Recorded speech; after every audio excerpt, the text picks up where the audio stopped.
Ce podcast vous est présenté par Aéropixie, l'expérience aéronautique au service des entreprises qui utilisent des drones à TAS. Plus d'infos sur aeropixie.com. aeropyxis.com. Aéropixie. Fréquence drone, interview. Nous avons tous pris l'habitude d'identifier le terme drone comme étant un aéronef sans pilote. Pourtant, il existe bien d'autres systèmes télépilotés qui sont désignés également sous cette appellation. Tout comme les UAS ou les UAV, ils sont appelés drones, les ROV le sont tout autant. Ils font partie de ces appareils télépilotés, ou plutôt téléopérés, dits subaquatiques. Le ROV est donc un véhicule sous-marin piloté à distance. Il existe plusieurs catégories de ROV. Parmi les plus courantes, on va trouver les OBS ROV, dont le but est l'observation, et les WROV, dont la mission consiste à effectuer un travail subaquatique à l'aide de bras articulés et commandes à distance. Les ROV sont également soumis à une réglementation, bien moins connue de leurs utilisateurs si on compare avec celle de la réglementation des drones aériens. Pour en parler, nous accueillons aujourd'hui Laurent Reynaud, fondateur du centre de formation Flying Manta, une entreprise spécialisée dans le domaine d'activité qui forme à la réglementation et à l'utilisation de ces ROV. Bonjour Laurent. Oui, bonjour Thierry et merci de ton invitation sur Fréquence Drone. Eh bien, merci à toi Laurent. Ta société est un centre de formation dédié aux activités télépilotées et plus particulièrement des drones aériens et subaquatiques en Occitanie. Pour commencer, peux-tu expliquer à nos auditeurs ce qu'est un ROV ? C'est un robot sous-marin. Le terme ROV signifie Remotely Operated Vehicle. C'est un véhicule qui est amené à pouvoir opérer un subaquatique à diverses profondeurs, à diverses distances, et la plupart du temps de manière filoguidée, pour transmettre les informations de pilotage et remonter des datas comme de la vidéo par exemple à l'opérateur qui est derrière les commandes. Mais quelle est l'origine et l'histoire du ROV ? Parce qu'on connaît un peu celle de l'aéronautique, mais par contre les ROV un peu moins. En fait, le ROV, je vais peut-être vous surprendre, mais le ROV est une invention française. En tout cas, c'est attribué à un Français. Et des ROV ont été construits de manière très expérimentale il y a fort longtemps, peut-être même aux alentours de 1864. Il aurait été documenté à un premier véhicule submersible, mais c'était plutôt une torpille qui était lancée de manière autonome, qui a été faite en Autriche. Mais en 1953, ça a été beaucoup plus évolué. C'était un véhicule qui a été conçu par un Français, Monsieur Rubikov, Dimitri Rubikov. C'était un photographe et un vidéaste sous-marin. Et il avait modifié en fait son scooter sous-marin. Ça ressemble à une torpille avec un petit moteur à l'arrière. Et il l'avait modifié pour le rendre pilotable à distance en le pilotant de manière filoguidée avec une télécommande depuis son bateau probablement. Et comme il était en quelque sorte promené en laisse, il l'avait nommé de manière assez humoristique The Poodle, le caniche. Voilà, donc à l'origine, le ROV date du début des années 50. Et rapidement, il a pris de l'ampleur et il est devenu surtout militaire dans les années 60 avec la marine américaine qui a développé des modèles de ROV beaucoup plus évolués et qui se sont illustrés à la fin des années 60 sur la récupération de matériel militaire égaré en sous-marin. Voilà. J'en ai parlé en introduction, mais il existe plusieurs types de ROV et comme pour les drones aériens, plusieurs classes. Est-ce que tu peux nous expliquer quelles sont ces classes et ces catégories ? Le ROV classe 1, c'est le ROV OBS, c'est le ROV observation. C'est une petite machine généralement qui sont inférieures à 60-70 kg. C'est des ROV qui sont limités en profondeur. Ils vont rarement au-delà de 100 ou 200 mètres. Et ils sont équipés d'une caméra, des projecteurs et quelques axes de poussée. Ils ont assez peu de propulseurs. C'est bien souvent d'ailleurs leur seul équipement. Et ils sont là pour faire de l'image de façon très très simple. On trouve des ROV en classe 2. Ce qui les distingue des classes 1, c'est qu'en plus des caméras, ils vont embarquer de l'outillage. Alors un outillage qui peut être assez divers. Ce sont des machines aussi qui ont la capacité d'aller beaucoup plus profond. On est sur la classe des 300, 400, 500 mètres. Ils ont des possibilités d'avoir des liaisons filoguidées, non plus en cuivre, mais aussi potentiellement en fibre optique. Alors quel est l'avantage ? Rapidement, la fibre optique permet d'aller beaucoup plus loin pour une qualité de signal exceptionnelle, bien sûr. Et ces machines sont bien entendu déjà beaucoup plus chères. Et enfin, on a le classe 3, qui est peut-être le plus connu finalement, car le classe 3, c'est un ROV qu'on peut voir parfois à la télé, parfois au cinéma. C'est le ROV qui se trouve sur les bateaux de l'Ifremer, par exemple. C'est le ROV d'exploration à grande profondeur. Il peut peser jusqu'à 3, 4 tonnes, voire 5 tonnes.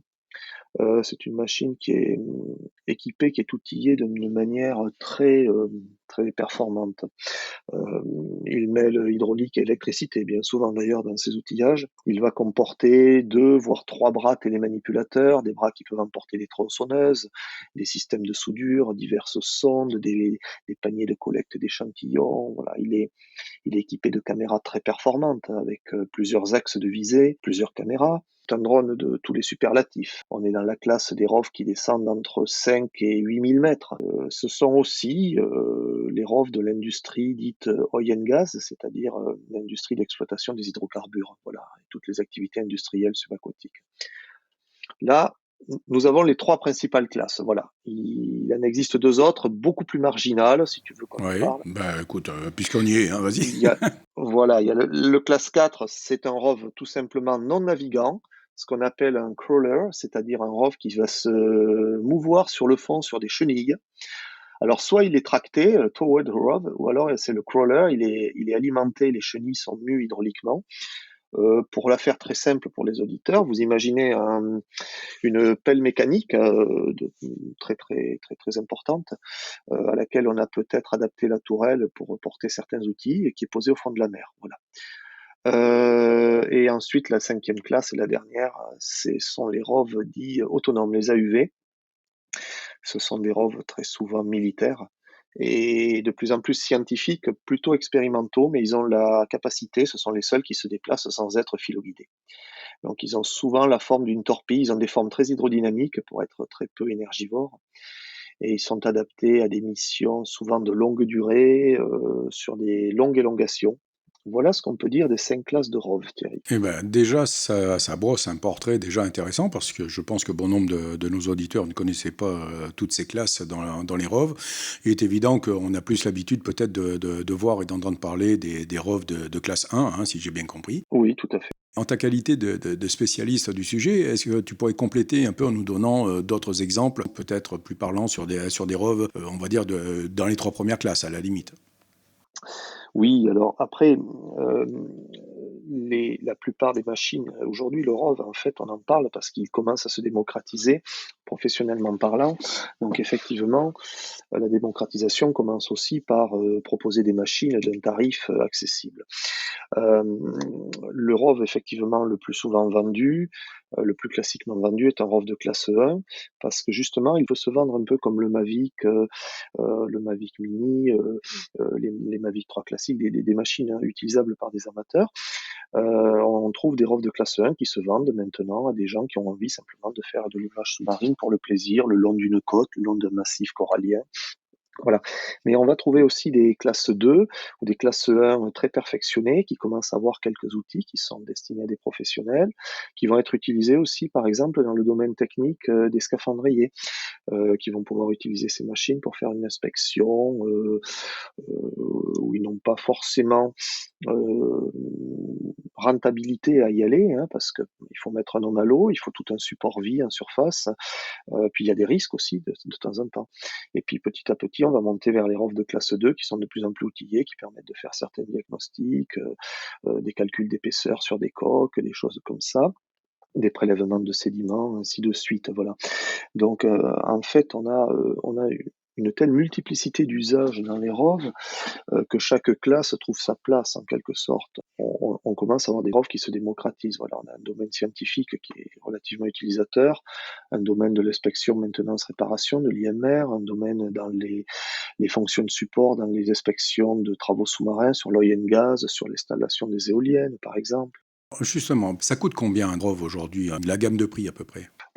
Globalement, si on essaye de respecter une segmentation par classe, sur des classes 1 assez basiques, sur des petits ROV d'observation, accessibles aujourd'hui à un particulier qui souhaiterait faire de belles images, même de vacances, on va être sur des machines qui vont tourner entre 800 € et 2000 €. Mais après, dès qu'on va attaquer des ROV, on va dire, un petit peu plus outillés, un petit peu plus sérieux en termes professionnels, tout simplement, si on veut une caméra de grande qualité, si on veut des éclairages assez puissants, mais aussi dès qu'on va vouloir un outil, aussi modeste soit-il, une petite pince, une sonde, on va rentrer dans la gamme des ROV de classe 1 très améliorée ou des petits classe 2, et on est sur une gamme où on va commencer à chiffrer ça entre 6 et 20 000 euros. Allez, jusqu'à 30, 40 000 euros pour les plus perfectionnés en petit classe 2. Voilà.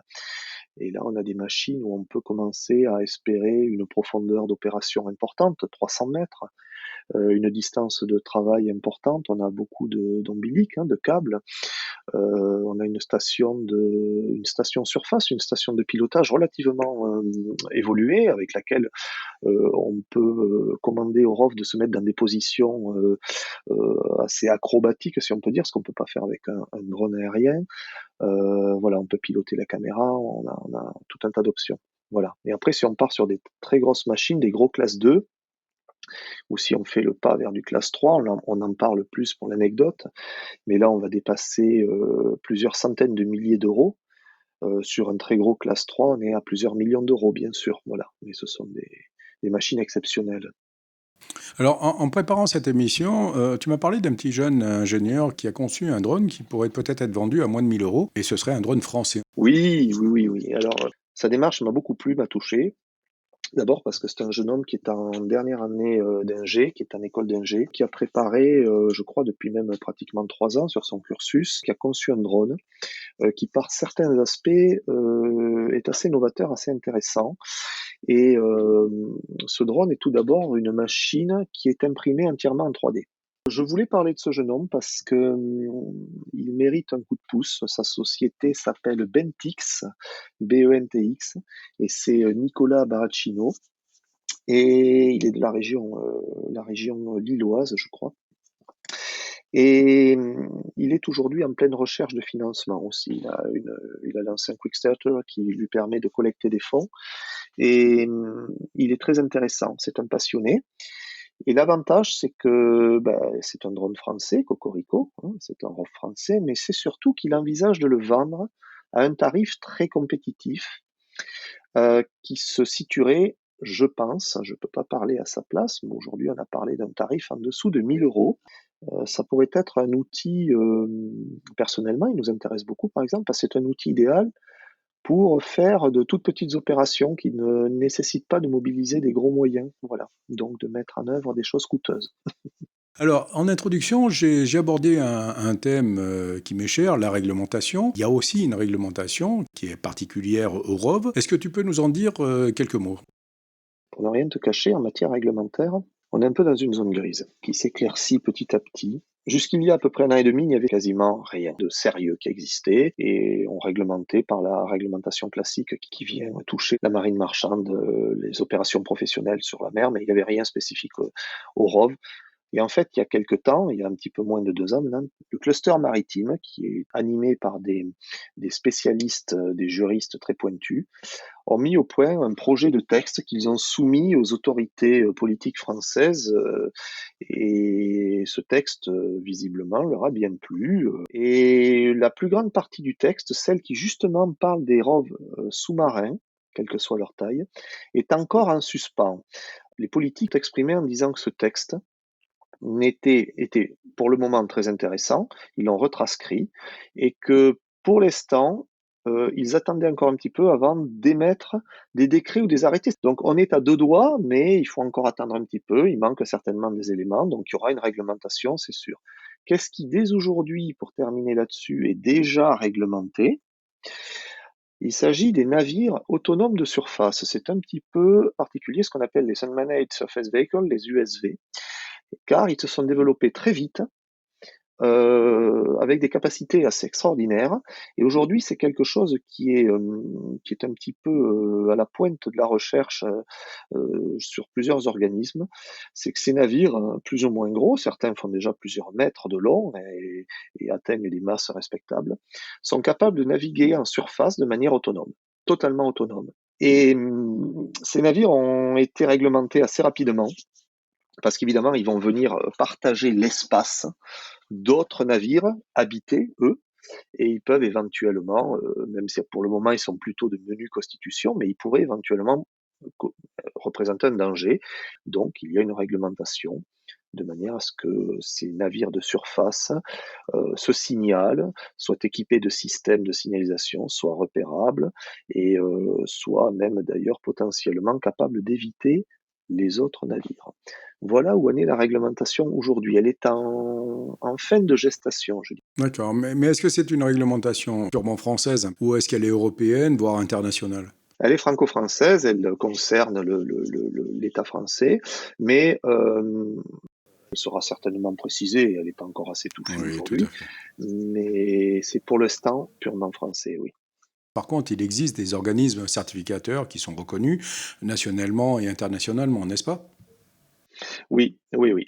Il y a quelques agences de certification dans le monde. On va en citer une pour faire rapide. C'est vraiment celle qui tient le haut du pavé, c'est l'IMCA. Et depuis quelques années, ils ont défini des programmes de formation, des programmes techniques pour le pilotage des ROV. Il y a plusieurs niveaux.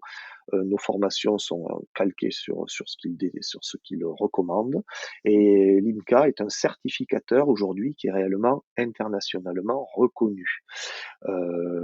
Il est même tellement reconnu que pour beaucoup d'opérations sur des très grosses plateformes, il est absolument indispensable d'être certifié IMCA. C'est la porte d'entrée. Voilà.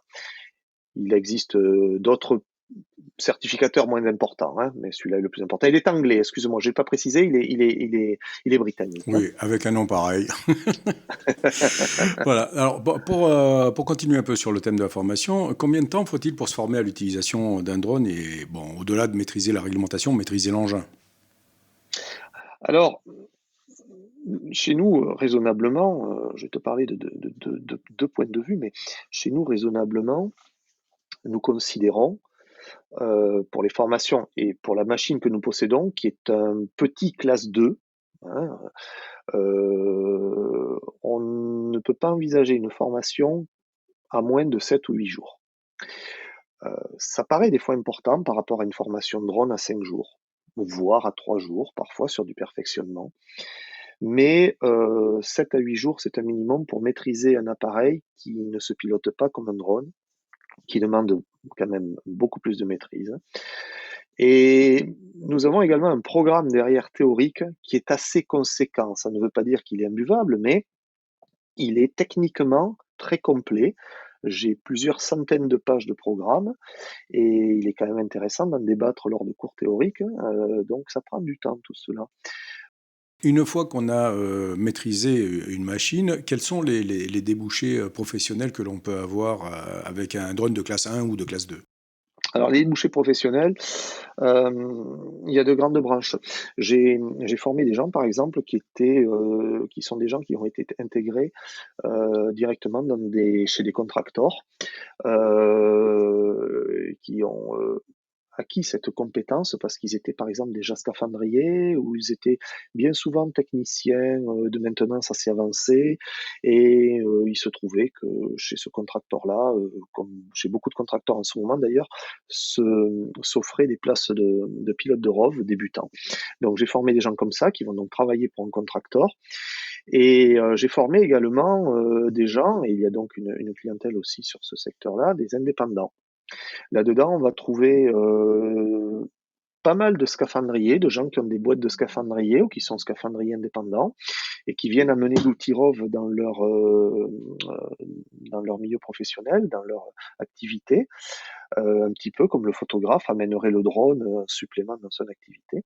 Et j'ai formé aussi des gens qui sont, on peut dire, ab initio, en termes maritimes, qui partent à zéro et qui se sont formés pour faire des travaux d'inspection très simples, du portuaire, des eaux intérieures, des digues, des retenues, et qui achètent un petit ROV d'inspection relativement modeste et qui vont commencer à fournir des images à leurs clients de manière à faire des évaluations techniques de l'état de certaines structures. Voilà. Donc on a à peu près cette typologie de clientèle. Après, on peut travailler sur beaucoup de secteurs. Le ROV, et je pense que tu seras de mon avis, Thierry, est comme le drone, un outil. Tout à fait. C'est un métier, hein, c'est un outil.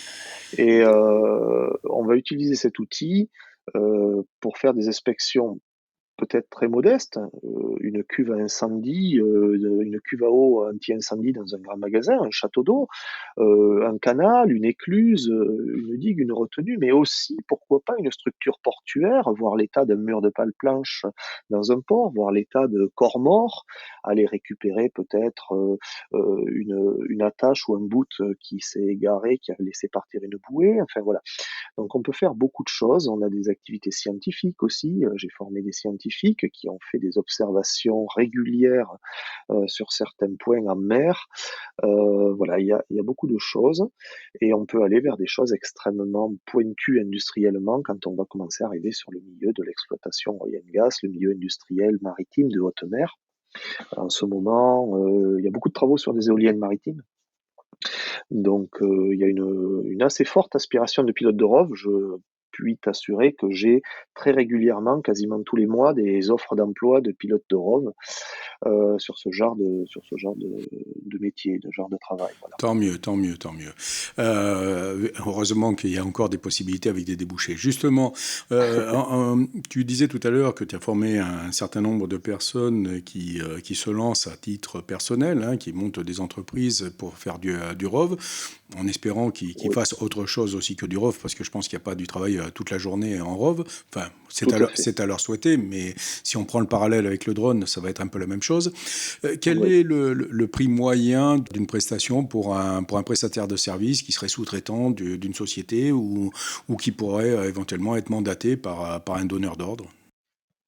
Oui, alors le prix moyen, moi je l'aborde à ma façon, de ma manière. Après, il y a plusieurs façons de déterminer un prix hein, dans une société. Bon, on va bien sûr partir sur une base classique, l'amortissement du matériel, les charges, ainsi de suite. Mais ceci étant dit, à peu près sur quelqu'un qui débuterait avec un petit ROV, une machine avec un tarif raisonnable, dans une gamme entre 2 et 5 000 euros, et qui pourrait faire des travaux en eau intérieure et du petit portuaire, parce qu'on n'a pas besoin d'embarcation pour aller loin.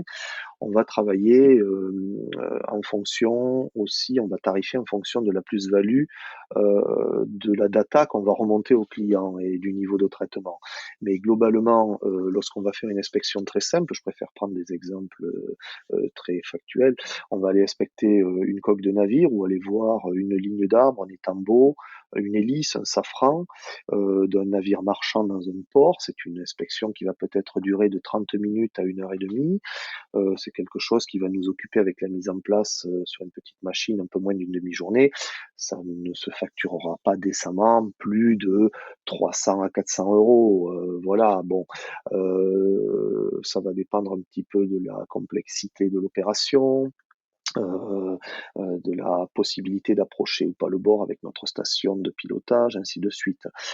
Si on va sur des opérations un petit peu plus pointues, un petit peu plus complexes, on va peut-être partir en mer, on va peut-être aller inspecter des massifs d'éoliennes, peut-être qu'on va nous demander aussi d'aller faire une recherche. On est un corps mort, on veut passer un bout dans l'anse d'un corps mort pour le remonter, pour aller ensuite tirer une chaîne. C'est des choses un petit peu plus pointues, un petit peu plus compliquées. On peut penser passer plusieurs heures sur une journée et demie. On peut facturer entre 700 et 1000 euros. Voilà. À mon sens, sur des machines modestes et sur des opérations simples, il faut rester dans des domaines de prix de ce type-là. Après, bien entendu, si on part sur des choses industrielles très pointues avec des gros ROV, on est dans une toute autre échelle. Oui, on rappellera jamais assez que de toute façon, un prix, ça se construit en fonction de nombreux paramètres. Est-ce que tu souhaites rajouter quelque chose ou est-ce que tu as un message pour nos auditeurs? Oui, je te remercie Thierry. Bah, écoute, de toute façon, très rapidement, on va parler de choses positives, de l'avenir. Le ROV, à mon sens, c'est une machine d'avenir.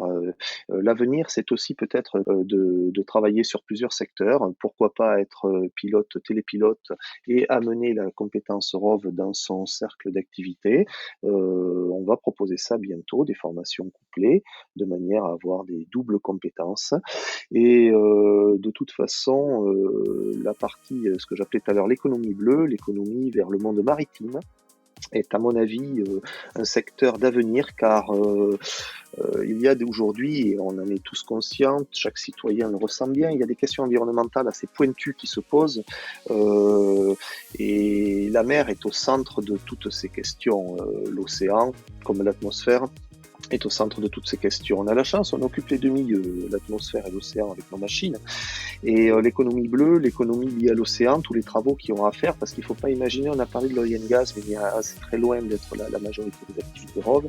Il y a beaucoup de choses, de travaux scientifiques, de travaux d'observation, de travaux pour installer des éoliennes, de travaux pour améliorer des dispositifs dépolluants, ainsi de suite. Et tous ces travaux seront menés avec des ROV, avec des pilotes ROV, avec des techniciens, avec ce genre de compétences. Et je crois que c'est un monde qui se présente à nous, un monde économique et technique qui est assez important. Voilà. Donc j'ai foi, j'ai confiance dans l'avenir du ROV. Voilà, Thierry. Eh ben, ce sera le mot de la fin et je te remercie et on ressent bien ta passion dans tes propos. Voilà, il y aurait tellement de choses encore à dire, mais deux passionnés comme toi et moi, c'est foutu. Exactement. Voilà. Bon, écoute, je te remercie, Laurent. Je te dis à une prochaine émission. Et puis, pour nos auditeurs, si eux aussi veulent participer à une interview auprès de Fréquence Drone, c'est avec le plus grand plaisir. C'est relativement simple de nous contacter. Il suffit d'aller sur notre site fréquence-drone.fr ou de nous envoyer un mail à contact@fréquence-drone.fr. Merci à tous. Rendez-vous pour une prochaine émission. À très vite et un grand merci à toi, Laurent. Merci Thierry. Bonne soirée à tous les auditeurs. Une interview réalisée par Thierry Mort pour Fréquence Drone. Ce podcast vous a été présenté par Aeropixie, l'expérience aéronautique au service des entreprises qui utilisent des drones ATAS. Plus d'infos sur aeropixie.com. aeropyxis.com. Aeropixie.